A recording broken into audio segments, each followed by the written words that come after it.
Place photocopy into a sheet protector. Use a permanent black marker to trace lines, as abstract or as detailed as you like. Take the photocopy out of the sheet protector.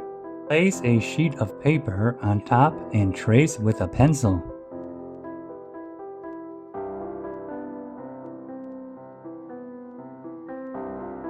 Color all the shapes and background.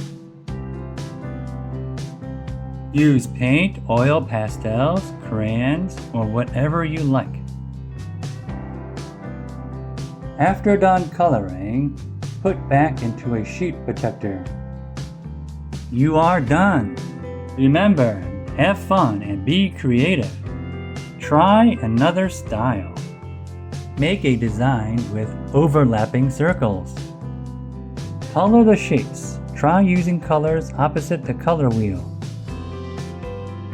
Or use warm or cool colors.